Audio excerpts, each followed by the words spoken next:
他的血，用他的爱来带给我们全新的生命的时候，那一条他背着十字架所走的道路，叫做维亚多勒罗萨。维亚多勒罗萨的意思是一条苦路、受苦之路。我们的主甘心情愿为我们受苦，为了叫我们因着他所受的苦，能够得着新的生命、永远的祝福。所以，我们再来看这一段的短片《维亚多勒罗萨》。每一次，当我们在手里看到这样子的耶稣为我们受难的影片，我们心里面真的是非常非常的感谢耶稣，因为耶稣是这样子的爱我们，他是上帝的儿子，他舍下天上的一切，甘愿来到地上，成为奴仆的样式，而且他自甘卑微，且死在十字架上。只有一个心愿，就是救赎我们，赦免我们的罪，因为我们都是罪人，在罪人的道路，没有人可以得救，只有耶稣这一条路可以得救，所以他甘愿走上维亚多勒罗萨这一条路，因为他爱我们。所以我们真的是要感谢耶稣，因着他付上这样一个生命的代价，让我们每一个人都得着拯救，使我们的罪得到赦免，使我们的过犯得到赦免，让我们恢复上帝儿女的名分。这是何等大的恩典！我们每一个人都是上帝的儿女，这是上帝的爱救赎了我们，带领着我们。我们真的是感谢上帝，感谢耶稣，他为我们所付上的代价。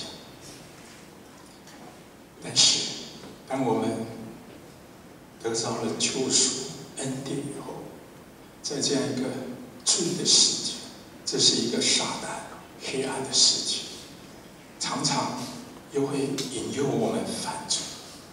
当我们受洗成为上帝的儿女之后，我们仍然在这个世界，在这个世界，我们就受到了撒旦的诱惑跟试探，因为他要夺回我们，因为我们靠着耶稣得救以后，他不甘心，想尽了办法，想要让我们再犯罪，所以我们就要常常的来省察自己，常常在罪的里面，我们真的是很难抵挡。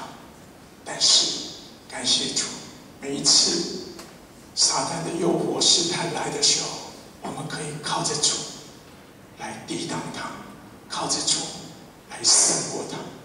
这是我们要警醒的，因为我们是耶稣宝血重价买赎的。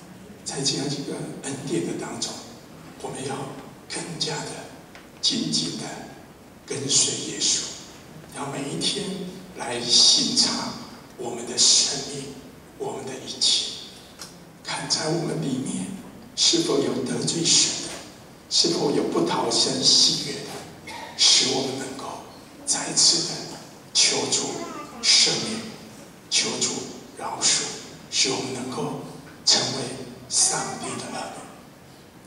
所以在以赛亚书这里的经文，他再次的给我们力量，给我们方向，给我们省察。所以从以赛亚书53章第3节到第5节，我们一起来读这一段的经文。他被藐视，被人厌弃，多受痛苦，常经忧患。他被藐视，好像被人颜面不看的一样。我们也不尊重他，他诚然担当我们的忧患，背负我们的痛苦。我们却以为他受责罚，被神击打苦待了。哪知他为我们的过犯受害，为我们的罪孽压伤。因他受的刑罚，我们得平安；因他受的鞭伤，我们得医治。阿们。接着这一段的经文，再次的提醒我们，也带领我们，让我们在这样一个世界，在这样一个撒旦的黑暗权势的当中，我们要常常让神的话充满我们，使我们知道主他走这一条路，他甘愿，他愿意，但是我们是他所重价买赎的。我们要常常让主的话充满着我们，使我们能够去思想我们的生命，思想我们的生命是否蒙主的悦纳，讨主的喜悦，使我们能够持守在主的道路，直到见主面的那一天。所以感谢主，主赐给我们这样一个爱和恩典，让我们借着这一段的经文，使我们知道，因他受的鞭伤，我们得着医治；因他受的刑罚，我们得着平安。所以我们都可以来到主的面前，来领受，来依靠，来跟随主，成为他所喜悦的儿女。阿们。我们一起来祷告。哈利路亚！亲爱的天父，我们感谢你，赞美你。谢谢主，你在十字架上为我们舍命，为我们付上罪的代价，让我们得着救赎，得着你的赦免，让我们恢复跟上帝的关系，使我们成为上帝的儿女。主啊，我们再次的感谢你，我们都是上帝的儿女。主啊，谢谢你，赞美你，也求你带领我们，引导我们，让我们每一个弟兄姐妹，主啊，我们真的是要跟随你的道路，跟随你的脚步，让你的话语充满在我们的生命里面，让我们的生命时常的来思想，来省察自己。主啊，使我们能够成为你圣洁毫无瑕疵的儿女，让我们的生命能够蒙你的悦纳，讨你的喜悦。主啊，愿你带领我们，愿你引导我们，愿你保守我们，使我们不在罪的道路，乃是在主你生命永恒的道路。谢谢主，赞美主，垂听我们祷告，奉靠耶稣基督圣名祷告。阿门。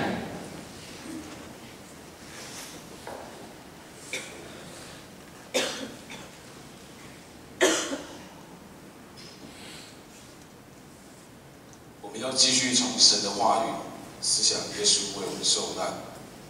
第一段经文，约翰福音3章16节，我们一起来读。神爱世人，甚至将他的独生子赐给他们，叫一切信他的不至灭亡，反得永生。第二段经文，你们从前远离神的人，如今却在基督耶稣里，靠着他的血，已经得清净了。第三段经文，耶稣说：“我就是道路、真理、生命。若不借着我，没有人能到父那里去。”我们一同闭上眼睛来思想上帝的话语。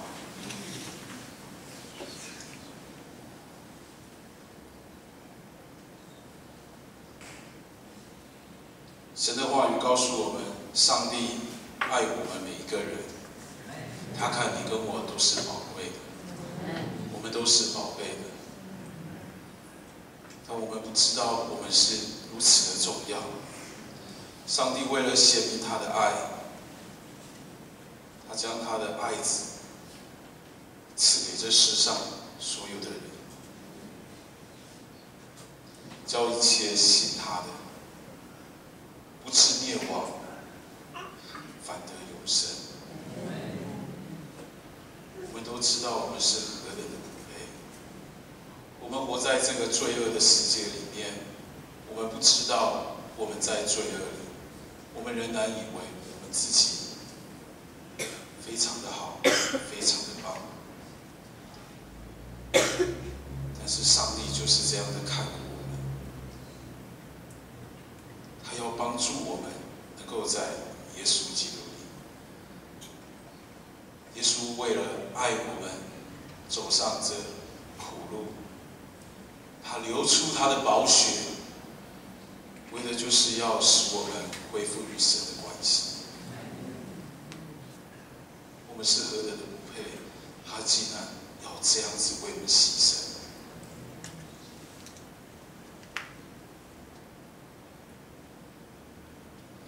耶稣帮助了我们，让我们知道我们在神的眼中是宝贵的。他要我们远离那罪恶，得着那与神同在永恒的生命。他要我们经历一个是好的无比的生命。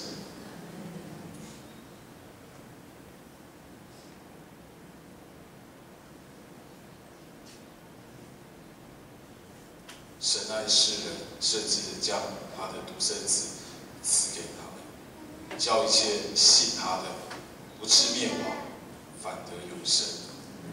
你们从前远离神的人，如今却在基督耶稣里，靠着他的血，已经得亲近了。耶稣说：“我就是道路、真理、生命。若不接着我，没有人能到父那里去。”我的主是如此的爱我们，他用他的自己摆上牺牲，为的就是要让我们到父那里去，恢复与神的关系。我们是何等的不配，他竟这样爱我们。主神帮助我们，让我们不断思想耶稣的爱。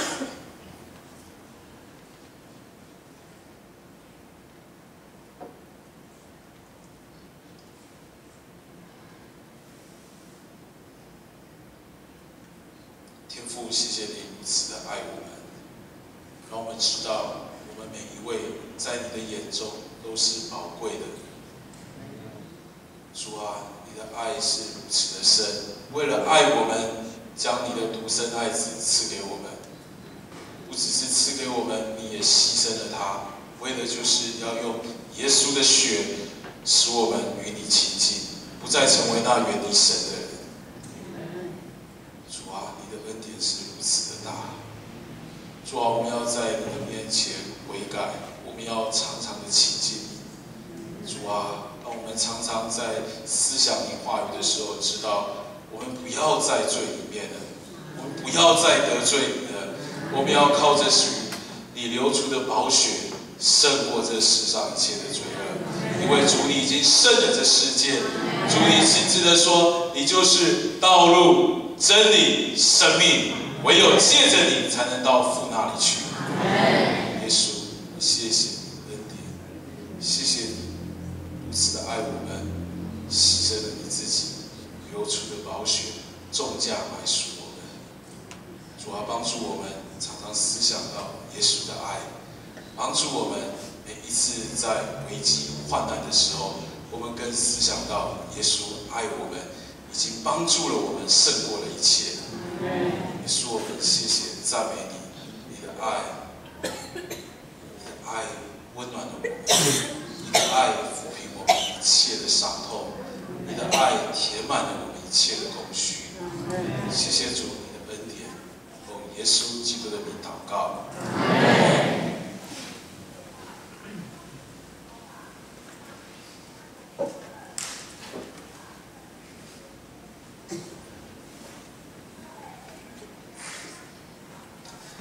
在主耶稣受难的那一夜，他跟门徒们一起吃了最后的晚餐。在路加福音的这一段圣经里面，特别告诉我们，在那天晚上所发生的一些重要的事情。最好帮我们一起来读这段的经文，在路加福音的22章14节到20节，我们一起来读。来，晚餐的时间到了，耶稣坐席，使徒跟他同坐。他对他们说：“我一直盼望在受难以前，和你们一起吃这逾越节的晚餐。我告诉你们，非等到这晚餐在上帝的国度里有了真正的意义，我绝不再吃它。”于是耶稣拿起杯，向上帝感谢了，说：“你们拿这杯分着喝。我告诉你们，从今以后，非等到上帝的国度来临，我绝不再喝这酒。”然后他拿起饼，向上帝感谢了，拨开，分给他们说：“这是我的身体，是为你们舍的，你们这样做来纪念我。”饭后，他照样拿起杯来说：“这杯是上帝的新约，是用我为你们流出的血设立的。”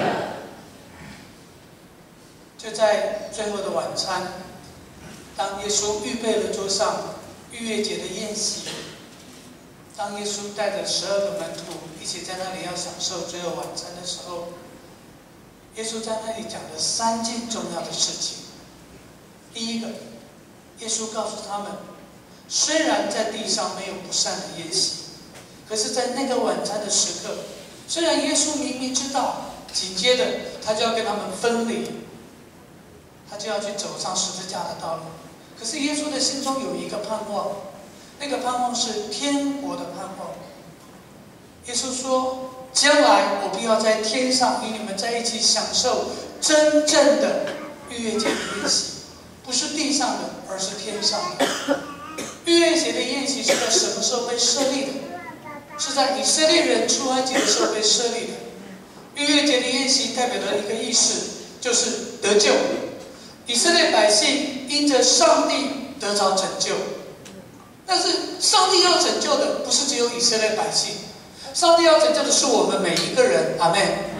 所以上帝告诉我们，他不愿意一个人成了没有我们人人都能够得救。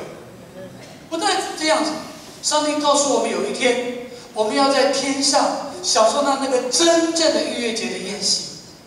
圣经里面稍微形容了一下那个逾越节的宴席，他说在那末后的世代，从各国各民各族各方会有许许多多的人来，那个人数之多是没有人能够算得过来的。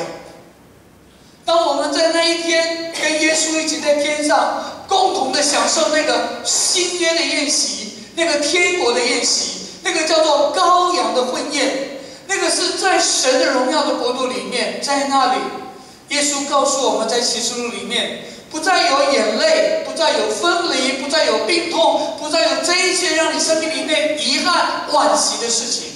在那一天，神把一切都更新了。阿们。不再有分离，不再有眼泪，不再有破碎，不再有痛苦，因为那是一个真正的团聚的时刻。虽然在地上没有不散的宴席，但那一天我们却可以在神的家中相聚相爱，直到永永远远。阿们。但是在圣经里面，耶稣也告诉我们，当他差派他的儿女，差派他的使徒们开始出去邀请人进来到这天国的宴席的时候，也有许多人因这因那就拒绝了，就回绝了，就不参加这宴席，以至于让上帝的心极其的难过。但是耶稣告诉我们，没有关系，再去，凡愿意的都可以来。阿们。只要你愿意得着那生命的祝福，凡愿意的皆可来。在神的家中，神从来没有说你要到什么样的身份你才能够进入神的家，你要到什么样的地位你才能够进入神的家，你要到什么样的知识水准才能够进入神的家。只有一个，凡愿意打开你的心，接受耶稣做你生命的救主的，都可以进入到神的家，成为神荣耀的儿女。阿们。耶稣在那一天晚上告诉我们，这主餐是有盼望的。每一次我们在领主餐的时候，我们看到我们有一个更美的盼望。有一天，我们还有我们所过世的家人，还有所有全世界的弟兄姐妹，我们都要在那里一同享受那真正的逾越节的宴席，享受那真正的羔羊的婚宴。阿们。那是耶稣基督在那天晚上给我们的。最后的晚餐不是分离，不是痛苦。最后的晚餐是盼望，是荣耀的天国的盼望。阿们。是再相会的应许。第二个，耶稣在那段圣经里面特别提到，他说：“这是我的身体，为你们舍，你们每逢吃的时候要如此纪念。”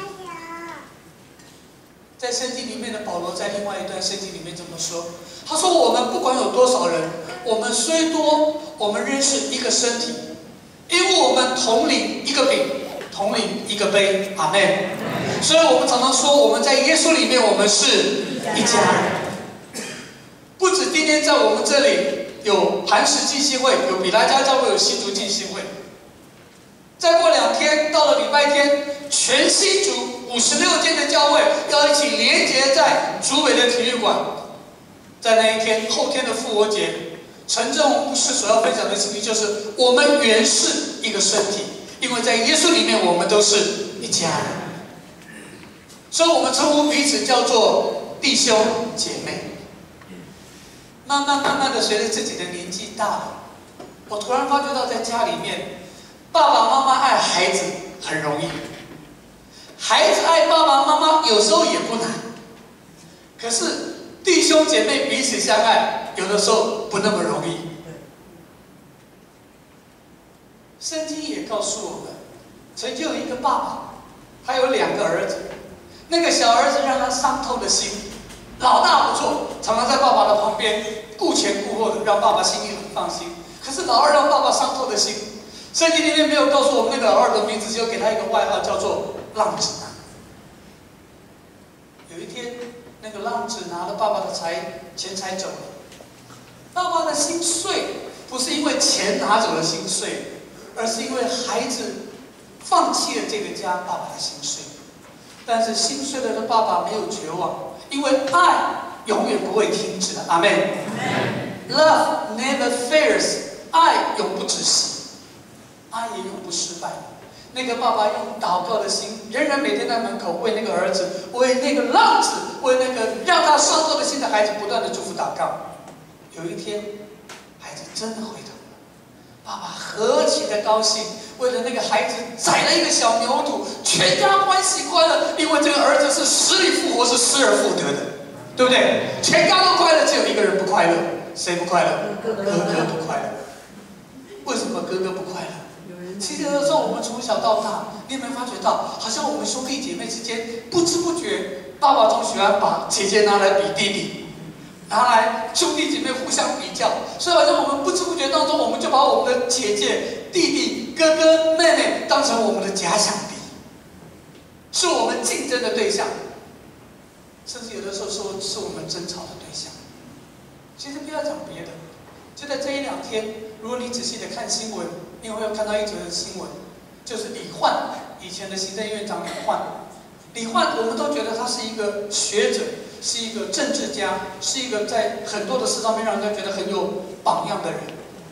他的孩子也很出色，李庆安、李庆华，还有我们今天才知道说，原来还有姐姐。可是这2天，我相信李焕如果在天上，他也会觉得很遗憾，因为孩子们为了爸爸留给他们的几亿财产，在那里争吵。有的时候，真的兄弟姐妹之间不那么容易。但是耶稣提醒我们，在神的家中，耶稣说：“这是我的身体，为你们破碎，你们每逢吃的时候要如实纪念我。”主餐十字架的爱，告诉我们第2件事情，叫做舍己的爱，叫做牺牲的爱。生命最美的，就是一个分享的祝福。白白得来，也当白白给出去。圣经里面是这么说的，他说：“你们若有彼此相爱的心，众人因此就认出你们是主的门徒。”阿们。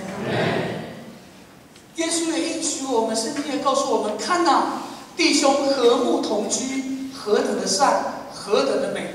这好比那贵重的油浇在亚伦的头上，流到胡须，又流到他的衣襟。亚伦代表的就是祭司，意思是当弟兄姐妹在那里彼此相爱的时候，那个祭司就满有恩膏。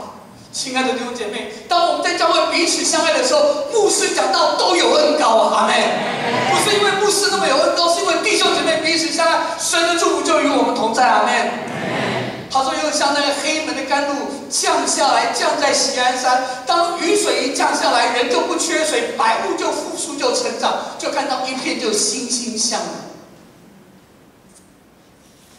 在过去的4年半里面，我自己最感恩的一件事情，是上帝带领我们教会学会帮助比拉加教会。当4年半以前，我记得当欧正文清牧师跟着我们一起。当我们签下那个约定书，我们相约我们要帮助比拉加教会如同帮助自己的弟兄一样的时候，那时候我也不知道该怎么做，欧正也不知道该怎么做。我记得那张约上面就是欧正的名字跟我的名字。可是我心里面何等感恩的是，在这4年半当中，没有一个弟兄姐妹问我说：“牧师，我们干嘛去管比拉加？那干我们什么事？我们管我们教会没有。”没有一个弟兄姐妹这样子讲，也没有一个大家都认为比拉加教会的事就是新竹记新闻的事，阿们。事实上到末了，真的果然看见我们在耶稣里面本来就是合而为一的。如今今天这2天，那个文清牧师来跟我分享到比拉加最近的整个的状况，我心里面就极其的感恩。我只有一个渴望，巴不得那恩膏新竹记新闻的灵加倍的祝福在比拉加的身上，阿们。同样的。我今天要特别跟现场牧师跟师母特别报告，我们也会不断的为磐石基金会祝福祷告，阿们。因为在耶稣里面，我们是一家人，我们同领一个饼。不管磐石基金会有任何需要，我们一定全力以赴。将来你们一定会建堂，因为牧师的名字都叫献堂，所以肯定要建堂。我们也会全力以赴。巴不得上帝给我们有更大的力量，过去怎么样帮助比大家，未来加倍的祝福在磐石基金会的身上，阿们。使我们能够在客家庄为耶稣基督建立一个荣耀的教会，因为在那一天我们都是磐石基金会，阿们。我们都在现场牧师的后面，我们一起，我们为主来征战，为主得着新装子，为主得着新风。如果这是我们的心，耶稣说我们就摸着他的心，因为每一次当我们领这饼的时候，这饼是他的身体，为我们破碎，为我们剥开的。生命不是为了抓取，你抓到的你都会流失掉，抓到的都不是你。生命是一个分享跟给予的过程，因为生命的本身就是礼物，活着就是礼物，每一天活着都是上帝的礼物，阿们。为了让我们能够白白的来，也能够欢欢喜喜的白白的给出去。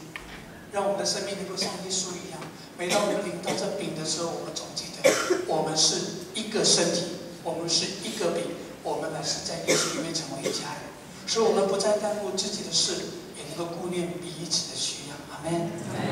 第3件事情，耶稣在这里面提到的，当耶稣拿起杯来说：“这杯是我的血，与你们所立的新约。”圣经分为2个部分，一个叫做旧约，一个叫做新约。旧约是上帝借着亚伯拉罕跟摩西所立定的。旧约很简单，只有10诫，简单的10句话，告诉我们，只要人愿意遵守那10诫，敬拜上帝，也懂得活在神的旨意当中，让10诫就能够带领我们走在那条蒙福的路上。简单的10诫，却没有一个人守得住。圣经告诉我们，世人都犯了罪，亏缺了神的荣耀。没有一个人面对10诫能够说我 OK， 没有一个人。但人纵然失信，神却不失信，因为他是守约施慈爱的神。所以上帝借着他的独生儿子耶稣，用他的宝血与我们立一个新约。这个约不是律法之约，这个约是一个恩典之约，这个约是一个爱之约。因着耶稣的爱，因着他的宝血，他要将你生命里面一切的软弱都洗干净，使你能够在他的里面成为一个新造的人。阿们。若有人在基督里，他就是新造的人，旧事已过，过都变成新的。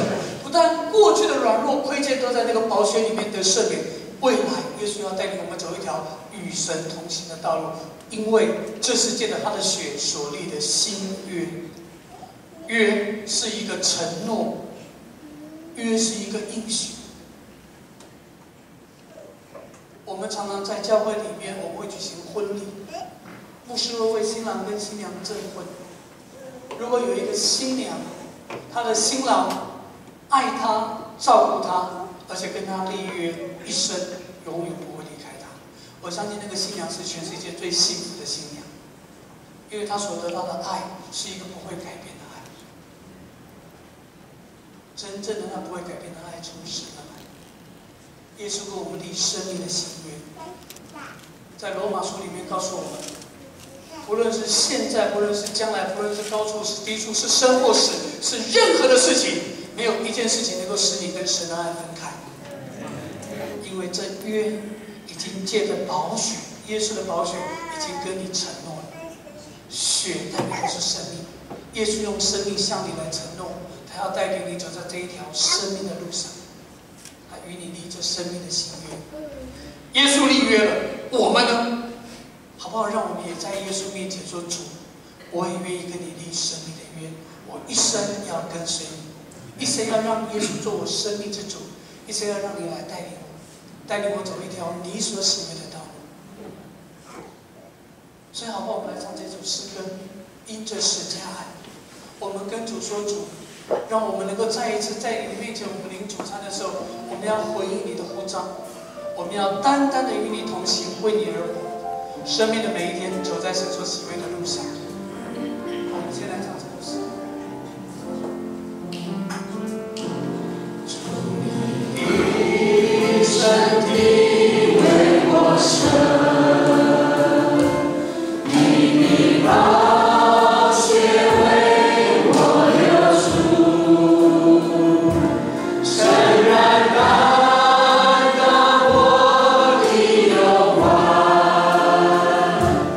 另一杯。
立生命的新约。你愿意让他的宝血把你的罪完全的洗干净吗？你愿意让耶稣带领你走一生的道路吗？使你的一生不再是为自己而活，不再是活在自私自利的当中，而是活在耶稣的爱里面，能够为你的弟兄、为你姐妹、为你周围的人，把你的生命的祝福给出去，使你知道，我们的生命有一个最美的盼望，不是在地上拥有一切，而是在天上领受神丰盛的祝福，直到永远。阿们。因为我们将来必要在那里与他一同享受那丰盛的宴席，是没有人能夺取的。好，我们再次为你自己来祷告，求上帝带领你，让你的一生跟着耶稣往前走，走这一条新约的道路，走这一条跟随主的路，走这一条分享的路，走这一条得到天上盼望的道路。我们一起开口来祷告。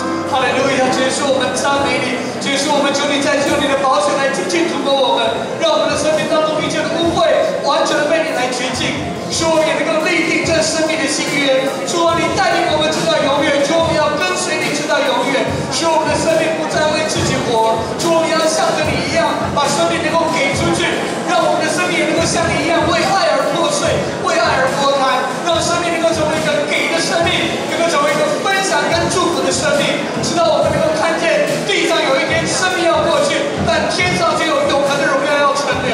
主啊，愿你恩膏祝福我们每一个人，带领我们走在这一条与你同行的道路上面，使我们能够欢喜快乐，背起我们的十字架来跟随你。因为知道，主，我们的生命不是死了，而是成了。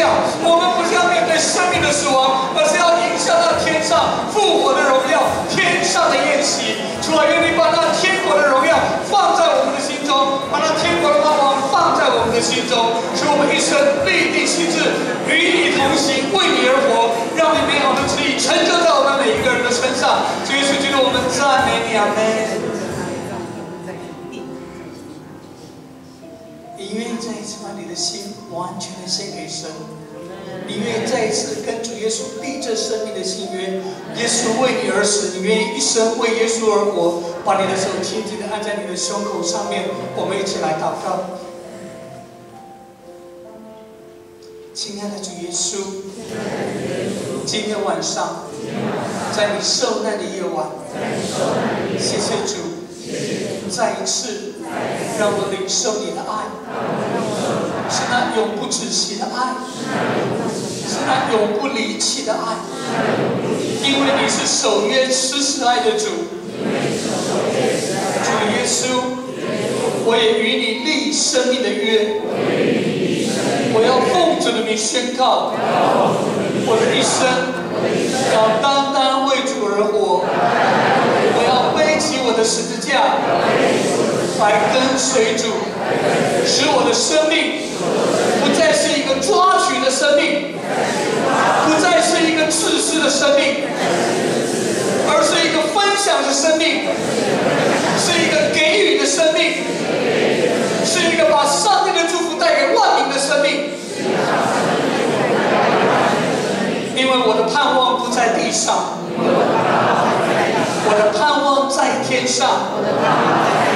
主，我相信有一天，当我跟随你走完人生的路程，主，我的人生也会成了。